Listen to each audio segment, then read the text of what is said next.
Lisa, how are you? I hope you're not too busy. Can I go and borrow it today as we promised? Hi, Susie.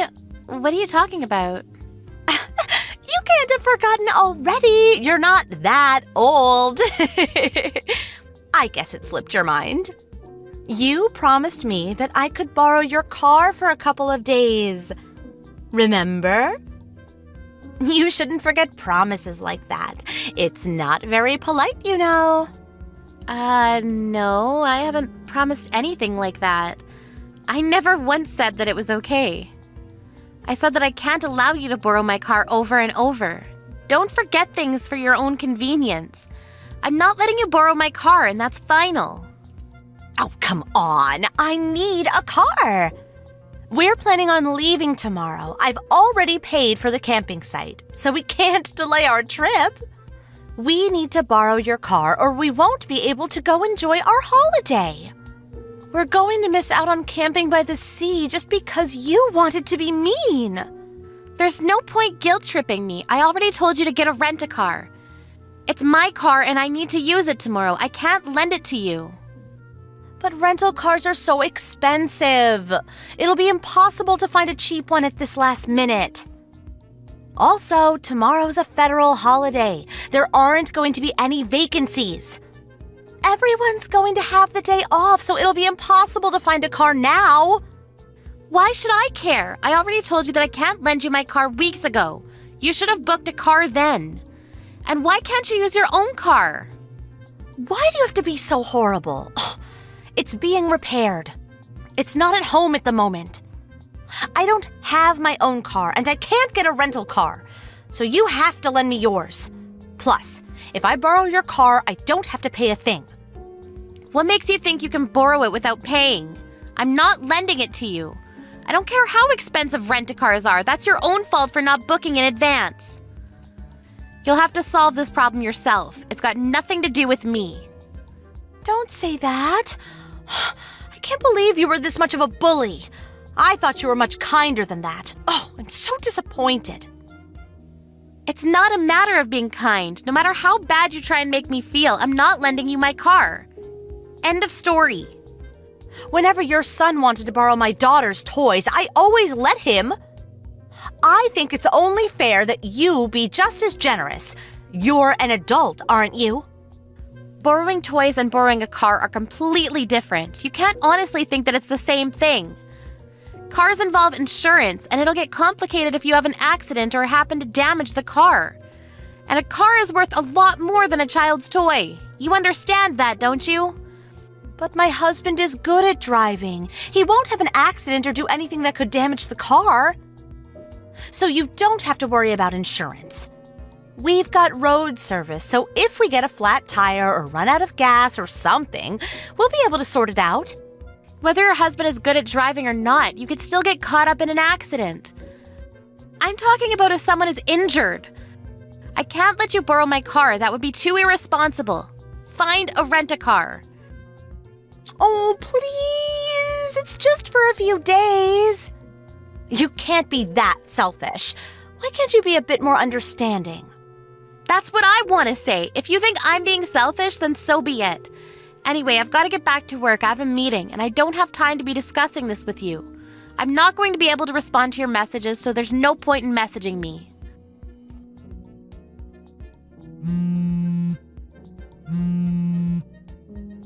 Susie, pick up the phone! What do you think you're doing? What did you do with my car?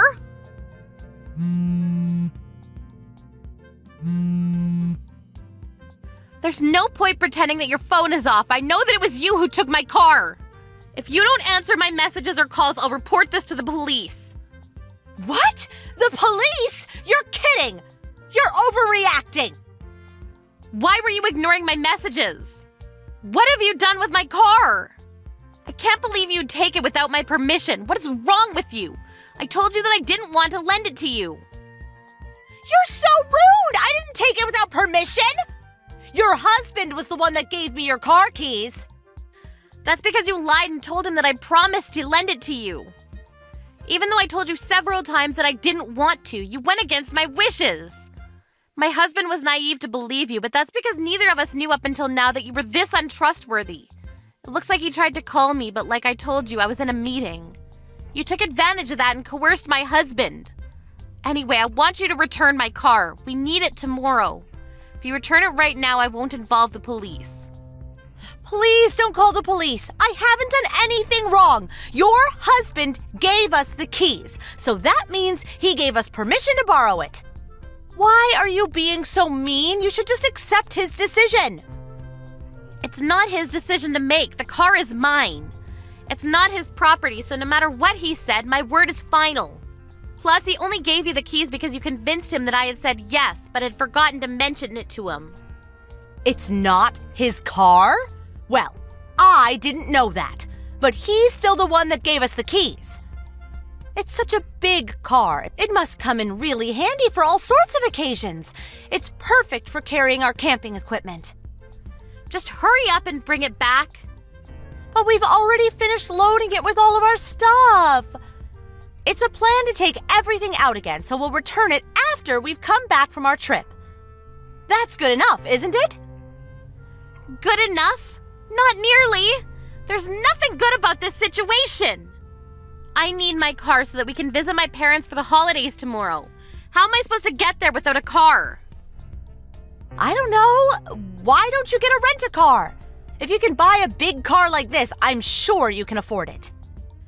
You're joking, right? You're telling me to get a rent-a-car? Why should I be the one getting a rent-a-car when I've got a perfectly good car of my own? A car that you've stolen from me. You should be the one paying for a rent-a-car if yours isn't available. Be an adult and give me back my car. But it took so much time getting all of our stuff in the car. It'll take ages to get it all off again. It'll just be a waste of time if we do that. And I don't want to do anything that bothersome. If you have a problem with me borrowing your car, you should talk to your husband. I didn't steal the keys. He handed them to me. We only borrowed the car because he said we could. It's not our fault you didn't talk to your husband about not letting us borrow your car. Our kids get along really well, so you don't want to ruin their friendship with something so trivial, do you? If they knew what you were saying, they would be really disappointed. I'm sure your son would be happy to let us borrow the car for a day or two. Right now, Sam's opinion and my husband's opinion don't matter. That's my car you've taken. I'm going to pick it up, so please unload your things and have it ready for me to take home. I'll have to take a taxi to go to your place, so expect a bill in the mail. I wouldn't have had to do this if you had just given me back my car, but I had no choice. You can't come here. Even if you do, there's no point. We've already left. Instead of wasting money on a taxi, you should go home. I know that you're lying and you're still at home. Did you forget that Sally lives opposite you? She called me to tell me that my car was parked on the side of the road. She also told me that parking there is off limits because there's a crosswalk nearby. You were pretty confident that you wouldn't cause an accident, but you're already doing something so irresponsible. How am I supposed to trust you with my car? By the way, Sally thought about calling the police since it's pretty dangerous, but she was kind enough to call me first since she recognized it as my car. I made it clear that I hadn't parked it there and told her that it had been stolen, so you better hurry up and get your things out and return it to me before I really do call the police. You told her that I stole it? How could you say that? How could you accuse me of something like that? It's not an accusation, it's the truth. I'm asking you to return it, but you're refusing. That means that you've stolen it. I'm going to collect my car, but if the police find it parked in a no parking zone before I can get there, there's nothing I can do to help you. You'll have committed a crime. I can't believe you told Sally that I stole your car. I can't believe you have the nerve to victimize yourself like that. I haven't done anything to deserve all of this. I thought you were so kind, but now I know that was all an act. You're horrible. How could you spread rumors about me like that? I thought we were friends. You say you haven't done anything. You took my car without my permission. And then you parked it in a no parking zone. What were you thinking? If your definition of kind is letting you step all over me, then you're just being selfish. I'm sorry. I didn't think you would be so bothered by me borrowing your car. But you didn't have to tell Sally that I had stolen it. You went too far, Lisa. I can't believe I ever thought of you as a friend. I told you over and over again that I didn't want to lend you my car. How many times do I have to tell you no before you understand that it means no? And I haven't spread any rumors. I've only told Sally the truth about what happened. Don't guilt trip me. Oh, okay. I understand that you didn't want to lend me your car. But please, don't call the police. You're just overreacting. I've already apologized. You should forgive me already. The situation has gone beyond being settled by a simple apology. Wait, you got a scratch on my car? What? What are you talking about? We haven't done anything. I told you my husband is a good driver. I'm on the phone with Sally and she went to take a look at my car for me. She told me that there was a scratch on the side, on my door.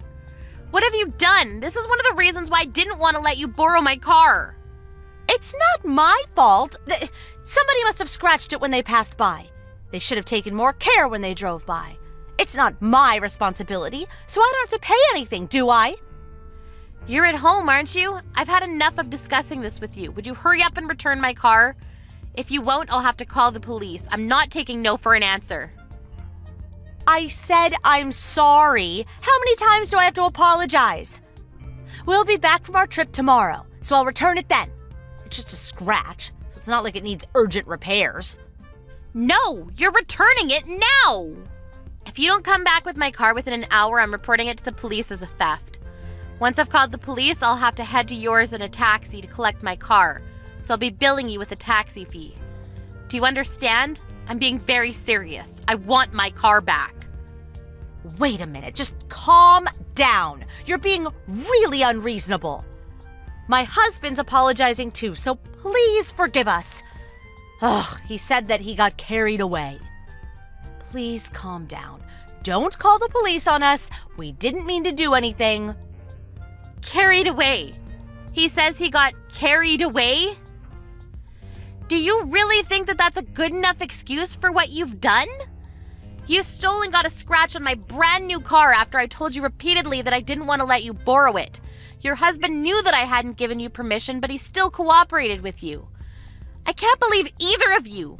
You really must be perfect for each other if you can be so accepting of your partner's crimes. May is apologizing too, so would you please forgive us? We'll babysit Sam whenever you want.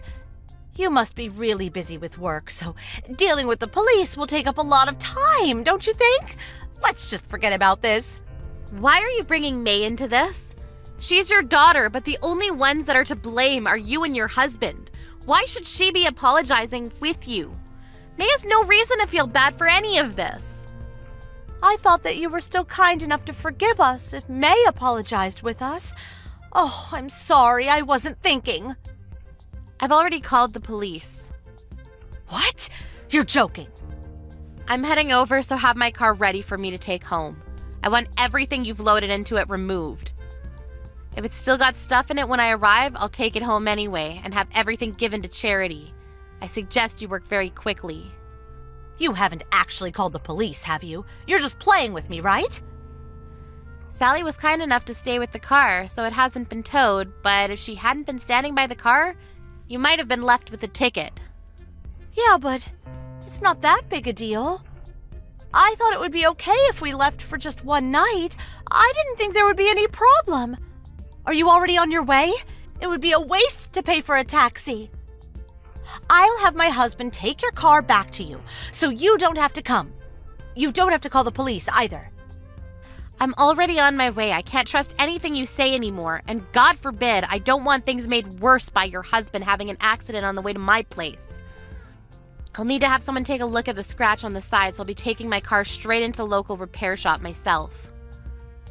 All right, if you say so. We'll pay a little bit for the repairs. So can you forgive us? Please don't call the police on us. You'll just be making a big deal out of a really small issue. Please. My mother-in-law lives in the neighborhood, and if she hears about this, oh, she'll be furious. She already hates me so much. If she finds out the police were involved, she'll never forgive me. Susie, that's your own problem, not mine. If you didn't want the police involved, you should have returned my car when I first asked you to, not after the millionth time. Anyway, I'm curious. Why didn't you park my car in your apartment's parking space? It should be open if your car is being repaired, right? Huh? You have a parking space reserved for your apartment, which you usually use for your car, if I remember correctly. Yeah, but we can't use it right now. Because your car is still parked there. It's not being repaired, is it? No, my car's out for repairs. I just can't use the parking space right now. You want to use my car because it was big and convenient for carrying camping items, right? Your car wasn't big enough, so you decided to use mine. You lied to me about that too, didn't you? Oh, I'm sorry. I didn't mean to. I didn't know how to explain. I thought you wouldn't let me borrow your car if you knew that mine was still usable. Ugh, I missed the chance to tell you the truth. You didn't mean to? You clearly thought that the best way to get me to lend you my car was to deceive me. You can't pretend that you didn't lie on purpose. You say you missed the chance to tell me, but I don't think you ever planned to tell me the truth. And you wonder why I can't trust you with my car? I'm really sorry. I'll pay for the repairs, so please forgive me. I've had to pay for a taxi to get to your house, so I want you to pay for that too. I'll be sending you a bill for the repairs and the taxi fare, and I'll be talking with my lawyers. You took my car without my permission, so I can press charges for theft, you know. Please don't do that. Lisa, there's a police car outside my apartment. Did you really call the police? Yes, I did. I reported the theft a few minutes ago. I'll be there within a few minutes myself. I suggest you go down to the police and be honest about what you've done. If you don't, you'll just make things worse, and your mother-in-law will find out in the worst possible way. You don't want to make a fuss in front of all your neighbors, do you? How ironic. If you had just accepted that I didn't want to lend you my car and booked a rent-a-car, you might have saved a few more dollars, and you would have been able to avoid such an embarrassing situation.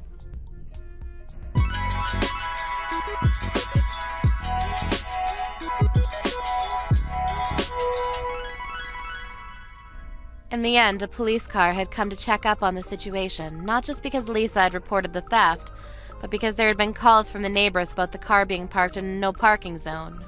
Many neighbors had come out to see what was going on and were gossiping about the appearance of a police car and about Susie's grand theft auto. Susie and her husband were given a warning by the police officer, and the scratch turned out to be the doing of one of the neighbors' children, but Susie's husband had to take full responsibility since he was the one that parked the car there. Lisa was able to use that in demanding that they pay the full amount of repairs. Susie and her husband ended up paying a lot more than they would have done if they had just rented a car. Of course, Susie and her family couldn't go on holiday, and her mother-in-law found out about what they had done. She was lectured and lost all her trust. On top of that, none of Susie's friends would hang out with her after they had heard what she had done. She had to pay a lot more than she expected financially and socially. And so it looks like she should have just booked a rent-a-car.